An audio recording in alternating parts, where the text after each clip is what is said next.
A'udzu billahi minasyaitonir rajim. Bismillahirrahmanirrahim. Allahumma shalli ala sayidina Muhammad wa ala ali sayidina Muhammad. A'udzu billahi minasyaitonir rajim. Bismillahirrahmanirrahim. Rabbi sadari wa yassirli amri wahlul 'uqdatam min lisani yafqahu qawli. Assalamualaikum warahmatullahi wabarakatuh. Sahabat-sahabatku, saudaraku dimanapun Anda berada, bagaimana kabar saudara hari ini? Alhamdulillah sehat walafiat, baik jasmani maupun rohani, dan dari hari ke hari bertambah keimanan. Nah, saudaraku, yuk kita simak cuplikan video berikut ini. Ibu saya mau merayakan 3 tahun meninggalnya kakak saya, kematian yang dirayakan. Sebenarnya ibu saya tahu itu tidak diperbolehkan, tapi mungkin karena sungkan dengan menantu dan besan, ibu saya tetap berencana mau merayakan. Yang saya tanyakan, apakah saya boleh membantu memasak, karena saya nggak tega ibu saya yang sudah sepuh untuk memasak sendiri, atau bagaimana seharusnya sikap yang saya lakukan, Ustaz? Mohon dijelaskan. Begini, saya ingin menjelaskan agak luas sedikit nih. Saya tanya, tolong dijawab. Orang mati sudah pernah terjadi di zaman Nabi apa enggak? Sudah. Nabi sudah pernah ditinggal wafat keluarganya apa enggak? Seharusnya enggak ada khilaf. Saya ulangi ya. Di zaman Nabi sudah ada orang mati apa enggak? Jawabannya sudah ada. Apakah Nabi sudah pernah ditinggal mati keluarganya? Jawabannya, Nabi sudah pernah ditinggal mati keluarganya, bahkan banyak. Putra beliau semuanya wafat sebelum Nabi. Qasim, Abdullah, Ibrahim wafat sebelum Nabi. Tapi itu kan belum balik, Ustaz, nggak perlu ditahlili dan diselamati. Oke, masih ada anak Nabi yang lain, Ruqayyah, masih ada lain, Zainab, masih ada yang lain, Ummu Kulthum. Mereka wafat dalam kondisi sudah menikah semuanya. Lebih dari itu, Rasulullah pernah ditinggal wafat kekasihnya. Siapa? Khadijah binti Khuwailid. Rasulullah SAW pernah ditinggal kekasihnya Zainab binti Khuzaimah. Sehingga kesimpulannya, di zaman Nabi sudah ada orang wafat. Kesimpulan kedua, Rasulullah sudah pernah ditinggal mati oleh keluarganya. Betul apa tidak? Harusnya nggak ada khilaf dalam masalah ini, karena sudah ada contoh dari Rasulullah. Nah, Ustaz, kalau Rasulullah ditinggal wafat bagaimana, Ustaz? Dengarkan, catat. Saya sampaikan sebuah riwayat ketika Rasulullah ditinggal wafat oleh saudara tercintanya. Rasulullah punya sepupu namanya Ja'far bin Abi Thalib. Ja'far ini sahabat Nabi yang wajahnya paling mirip Nabi. Antum kalau ditanya siapa sahabat Nabi yang wajahnya paling mirip Nabi, jawabannya Ja'far bin Abi Thalib. Ja'far ini yang awal-awal hijrah kemana? Habasyah. Waktu pulang-pulang Rasulullah sudah di Madinah, nggak di Mekah lagi. Setelah kaum muslimin berhasil menumpas Khaybar, Khaybar itu dikuasai orang Yahudi, ditaklukkan sama kaum muslimin. Khaybar berhasil dibebaskan.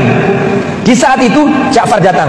Saking senangnya Nabi, sampai Nabi mengatakan, aku nggak tahu sebenarnya aku ini bahagia karena apa, karena kemenangan Khaybar ataukah karena kedatangannya Ja'far.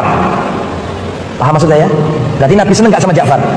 Berarti Nabi cinta nggak sama Ja'far? Cinta sangat luar biasa. Wajahnya mirip Nabi. Dalam perang Mu'tah, Ja'far wafat. Ja'far wafat. Berarti kesimpulannya kan Rasulullah ditinggal mati orang yang ia cintai, betul apa enggak? Nah, sekarang apa yang dilakukan Nabi? Ya, ini yang harus dicatat. Dan tirulah nabimu. Ketika Ja'far wafat, apa yang dilakukan Nabi? Nabi berkata kepada para sahabat, "Isna'u li ali Ja'far ta'aman faqad atahum ma yushhiluhum." Sahabat-sahabatku, buatkan makanan untuk keluarganya Ja'far, karena telah datang kepadanya perkara yang menyibukkan mereka. Orang kalau ditinggal mati itu sibuk apa enggak? Sibuk, nggak sempat mikirin menunya manusia. Nanti menunya apa, rendang apa, setelah lamongan. Oh, dia aja kepikiran kok, dia aja ditinggal wafat kok, disuruh mikirin makanannya orang. Makanya kata Nabi, "Isna'u li ali Ja'far ta'aman." Buatkan makanan untuk keluarganya Ja'far. Pertanyaannya, berarti yang buatkan makanan yang ditinggal mati atau orang lain? Catat itu. Apakah cukup di situ? Enggak. Rasulullah datang. Rasulullah mendatangi keluarganya Ja'far. Istrinya Ja'far adalah Asma binti Umais. Dan pada waktu itu Ja'far punya anak dua, Abdullah bin Ja'far dan Muhammad bin Ja'far bin Abu Thalib. Ja'far bin Abi Thalib, dari saudaranya Ali bin Abi Thalib, sepupu Nabi Ja'far ini. Maka datanglah Rasulullah. Jadi yang pertama tadi menyuruh orang membuat makanan, itu satu ya ditulis. Yang kedua, Nabi datang ke rumahnya Ja'far, keluarganya menangis. Istrinya nangis, anak-anaknya kecil nangis. Nabi mengatakan, la tabku ala akhi ba'dal yaum. Jangan kalian tangisi lagi saudaraku setelah hari ini. Stop, jangan bersedih lagi. Berarti ditarik poin kedua. Yang dilakukan Nabi adalah mendatangi rumah duka dan menghiburnya, bertakziah. Itu nomor 2, catat. Betul apa enggak? Apakah cukup di situ? Enggak. Apa yang dilakukan Nabi? Nabi berkata kepada orang-orang di rumah itu, mana anaknya Ja'far? Mana anaknya Ja'far? Maka didatangkan Muhammad bin Ja'far, Abdullah bin Ja'far dan Muhammad bin Ja'far. Perhatikan kata Rasulullah, adapun Abdullah bin Ja'far ini mirip Ja'far, berarti mirip aku. Paham nggak maksudnya? Adapun Muhammad ini mirip pamanku Abu Thalib. Berarti mirip apanya anak ini? Kakeknya. Setelah itu Rasulullah menyuruh seseorang tukang pangkas, tolong dipangkas rambutnya anak ini. Berarti kan diapakan maksudnya berarti itu mengurus anak yatimnya. Berarti di situ poinnya adalah mengurus anak yatimnya, merawat anak yatimnya, membagusi apa yang nggak bagus dari anak yatim itu. Jelas ya? Setelah itu istrinya Ja'far datang ke Nabi nangis. Ya Rasulullah, anak-anakku bagaimana ini? Kata Rasulullah, apakah kau menangisi anak-anaknya Ja'far sedangkan aku adalah wali dari anak-anak itu? Berarti apa kesimpulannya di situ? Mengkafil, membiayai dan merawat anak yatimnya. Logikanya itu Pak, anggaplah kita nggak pakai agama sudah habis, nggak pakai agama misalnya, kita pakai sosial saja. Kalau ada orang kena penyakit, kena kesulitan, kena musibah, harusnya orang yang nolong apa dia ngasih makan orang? Logika sosial ya. Kalau orang kena musibah itu dia apakan? Ditolong. Agama itu simpel, agama mudah, tidak ribet. Di desa itu Pak, kalau ada orang mati itu sedih, tapi setelah itu lebih sedih lagi, karena kalau nggak punya uang dia harus jual sapi, jual lahan untuk bisa nyelamati si mayit. Ini fakta loh, bukan katanya orang. Bukan orang desa. Ngerti kejadian di desa itu. Sudah keluarganya pas-pasan ditinggal mati oleh keluarganya, bingung. Harus selamati, jual ini, jual itu. Setelah itu dalam jangka dekat, berapa bulan keluarganya satu mati lagi, jualan lagi. Islam tidak sedolim itu. Agama yang mudah, yang enak, yang sesuai fitrah. Ada orang susah ditolong. Jelas ya? Jadi kematian sudah ada di zaman Nabi. Nabi ditinggal wafat sudah pernah. Maka contohlah yang dilakukan Nabi ketika ditinggal wafat oleh keluarganya.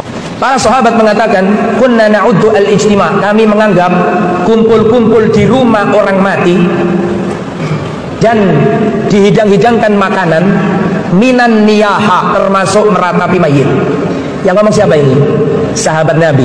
Kunna na'uddu al-ijtima' inda ahlil mayyit. Kami menganggap, kami para sahabat Nabi mengkategorikan, menganggap kumpul-kumpul di rumah orang mati sambil dihidangkan makanan minan niyaha, termasuk meratapi mayit. Dan antum tahu enggak bahaya meratapi mayit? Dengarkan.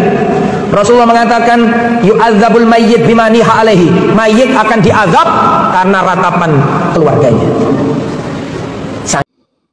Nah, setelah kita melihat cuplikan video tersebut, maka di sini saya ambil catatan saya yang menurut hemat saya yang patut untuk kita renungkan dan untuk kita pikirkan. Jangan lupa membawa lampu, ya, jangan lupa membawa lampu yang bercahaya untuk menerangi jalan kita. Jangan sampai lampu ini jadi padam. Kalau lampu yang kita bawa ini, pelita yang kita bawa ini padam, maka tak nampaklah jalan kita. Sehingga kita tidak tahu lagi manakah jalan akan kita tempuh. Kemungkinan kita akan masuk ke jurang. Kemungkinan kita akan sesat di tengah jalan. Tidak sampai ke tujuan. Jadi jangan lupa membawa lampu atau pelita untuk menerangi jalan kita. Jadi untuk menerangi jalan yang akan kita tempuh. Nah, orang mati di zaman Nabi sudah ada atau enggak? Sudah ada, betul. Di zaman Nabi sudah ada yang meninggal, sudah ada yang mati, betul. Yang kedua, Nabi sudah pernah ditinggal mati keluarganya, betul, betul sekali. Nah, jadi di sini dikatakan beliau juga waktu ada keluarga Ja'far itu yang meninggal, maka buatkanlah makanan kepada sahabat untuk keluarga Ja'far. Berarti sahabat bersedekah makanan untuk keluarga Ja'far. Nah, sekarang saya juga kembali bertanya. Nah, kalau Ustadz tadi dia bertanya, ya kan kita betulkan. Nah, sekarang saya pula yang akan bertanya kepada saudara-saudara dimanapun Anda berada. Yang pertama, apakah kita yang sekarang ini melihat Rasul dengan mata kita sendiri? Saya ulangi, apakah kita melihat Rasul dengan mata kepala kita sendiri? Yang kedua, apakah tingkat keimanan kita sama dengan tingkat keimanan para sahabat dan keluarga Rasul? Saya ulangi, apakah tingkat keimanan kita sama dengan tingkat keimanan para sahabat dan keluarga Nabi? Yang nomor 3, apakah pemahaman kita akan agamanya Allah sama dengan pemahaman para sahabat dan keluarga Nabi?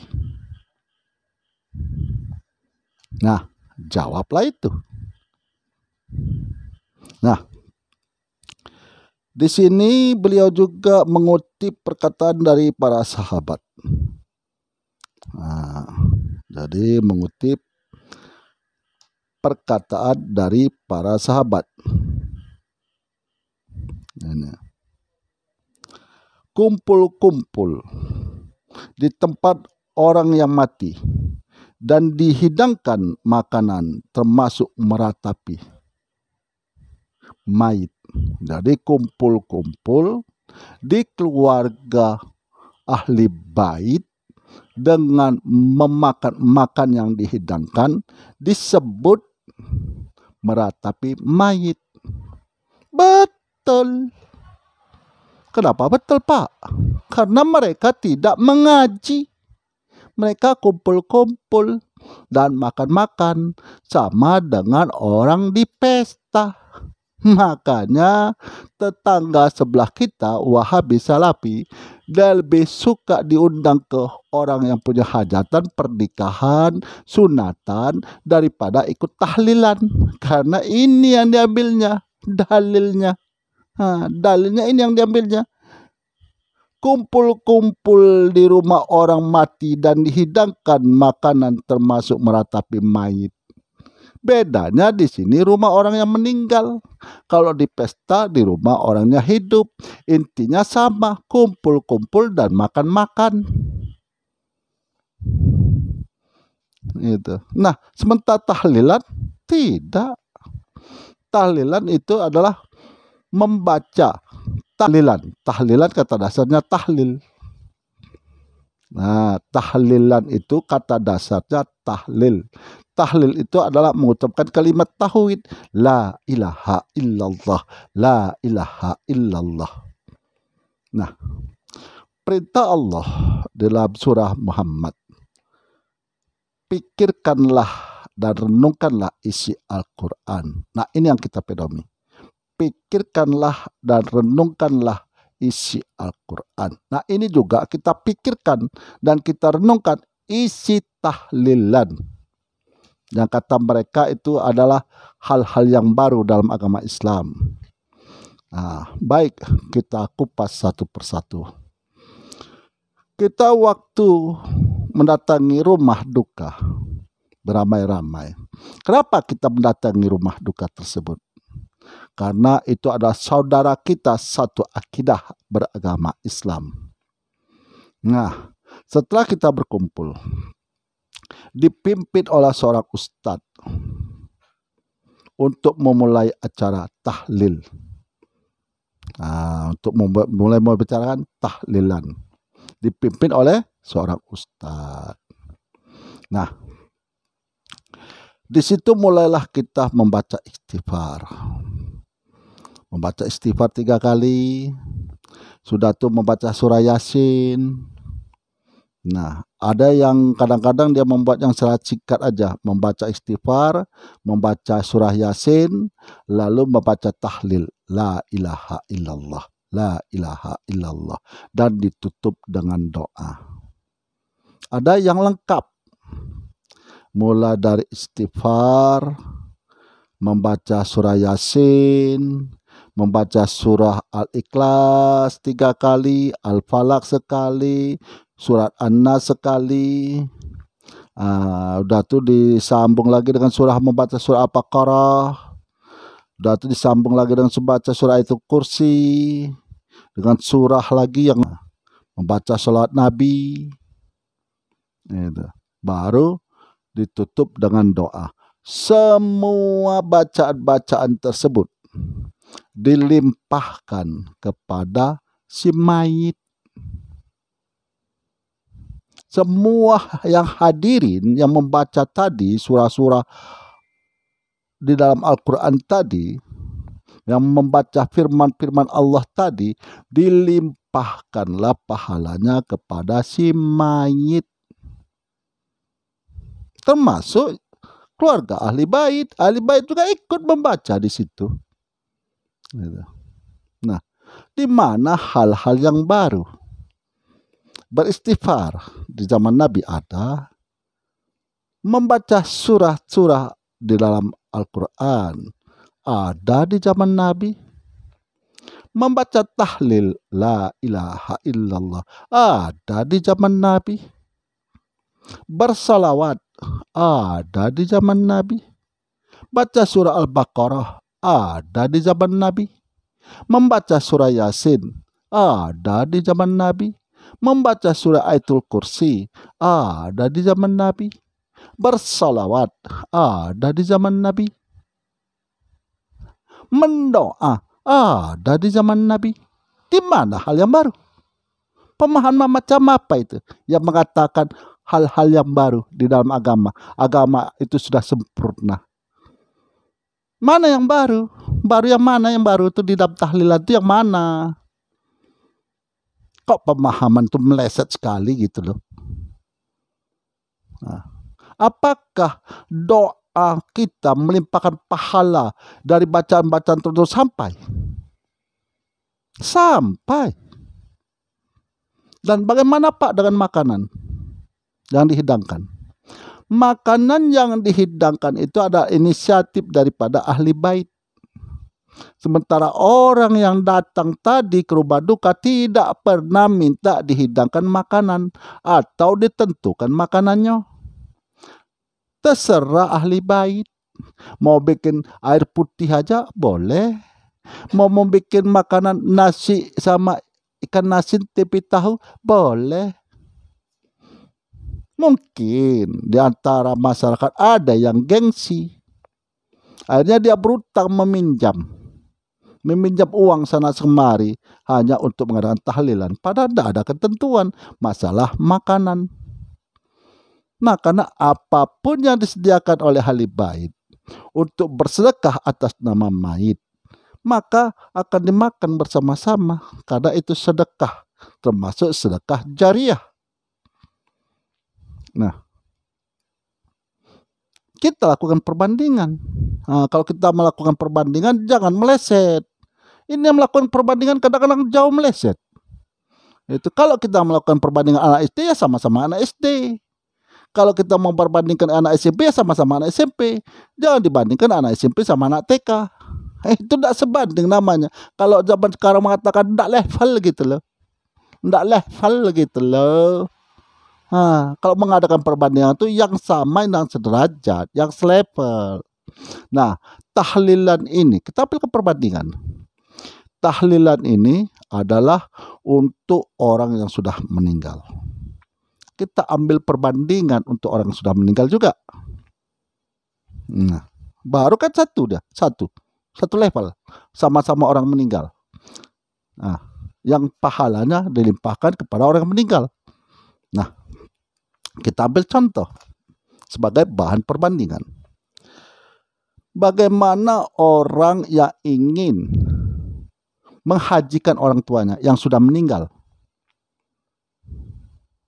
Yang kedua, bagaimana orang ingin melunasi hutang orang tuanya yang sudah meninggal? Apakah sampai atau tidak? Gitu. Saya ulangi pertanyaan saya. Orang yang ingin menghajikan orang tuanya karena dia sudah berniat, dia sudah bernazar ingin naik haji, tapi belum waktunya, dia sudah meninggal. Yang kedua, orang tuanya mempunyai hutang. Anak atau ahli bait membayar hutang tersebut. Sampai atau tidak?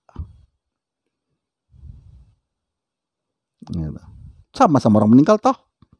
Yang satu tahlilan untuk orang meninggal. Sekarang menghajikan orang tua yang sudah meninggal, yang ada niat bernazar dia untuk naik haji, tapi belum kesampaian, sudah meninggal. Yang kedua, orang tua yang berhutang, tapi dia sudah meninggal. Bagaimana ahli baitnya membayar hutang orang tuanya, menghajikan orang tuanya? Sampai atau tidak? Nah, untuk itu kita buka dalil. Kita buka hadis. Nah, ini hadis dari hadis riwayat Bukhari dan An-Masai. Dan An-Masai. Seorang wanita dari suku Juhainah bertanya pada Rasulullah sallallahu alaihi wasallam, "Ibuku telah bernazar untuk haji, tetapi ia meninggal dunia. Sebelum menunaikannya, apakah aku boleh melaksanakan haji atas namanya?"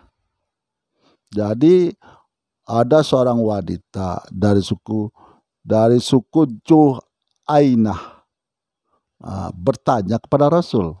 Orang tuanya yang perempuan bernazar, berniat untuk naik haji, tapi belum kesampaian, sudah meninggal dunia.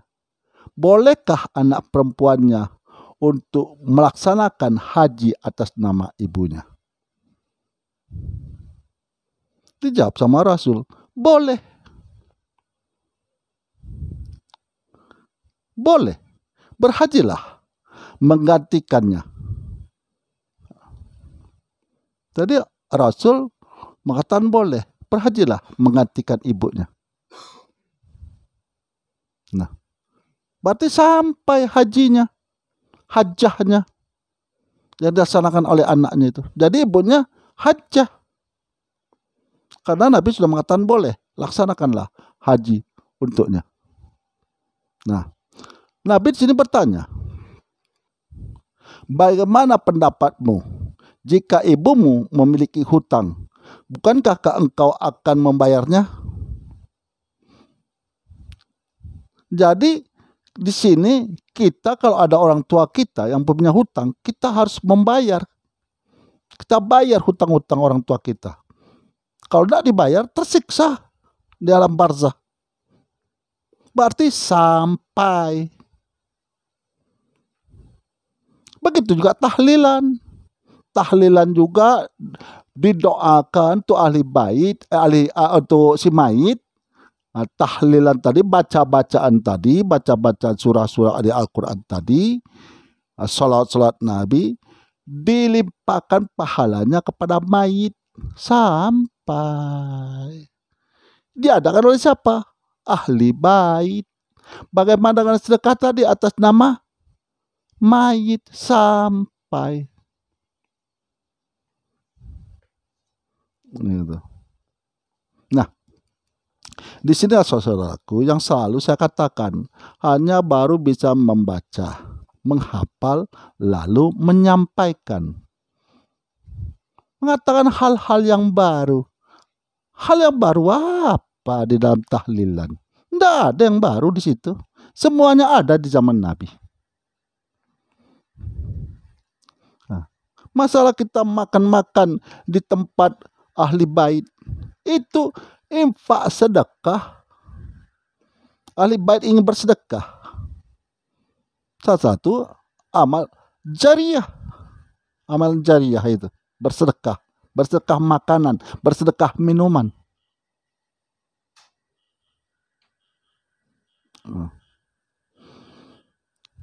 Jadi di mana letak salahnya bid'ah yang dikatakan mereka ini? Bid'ah.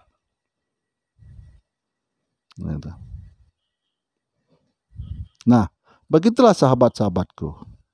Jadi kita jangan mudah tergoyah keimanan hanya dengan memandang seseorang. Karena Ali bin Abi Thalib radhiyallahu sudah menasihati kita. Sudah dinasihatinya kita. Ini bakal akan terjadi hal-hal seperti ini. Bakal akan terjadi. Memandang orang dari gelar. Memandang orang dari nama besar. Makanya Ali bin Abi Thalib radhiyallahu berkata, jangan engkau lihat siapa yang menyampaikan, tapi lihatlah apa yang dia sampaikan. Saya ulangi, Ali bin Abi Thalib radhiyallahu memberikan nasihat. Janganlah engkau lihat siapa yang menyampaikan, tapi lihatlah apa yang dia sampaikan. Jadi di sini baik kita menerima nasihat, baik kita duduk dalam satu majelis ilmu, jadi kita tidak memandang kepada orangnya, titelnya, gelarnya, nama besarnya, tapi yang kita pandang adalah apa yang dia katakan, apa yang dia ucapkan. Nah, begitulah saudaraku, dimanapun Anda berada. Semoga Allah memberikan rahmat dan hidayahnya kepada kita. Selalu memberikan petunjuk ke jalan yang lurus, ke jalan ihdinas syiratal mustaqim. Dan bagi saudaraku yang dalam keadaan sakit, baik yang dirawat di rumah sakit maupun yang dirawat di rumah, saya tetap mendoakan semoga Allah mengangkat penyakitnya, lekas sembuh pulih seperti sedia kala. Akhirul kalam, saya akhiri dengan Assalamualaikum warahmatullahi wabarakatuh.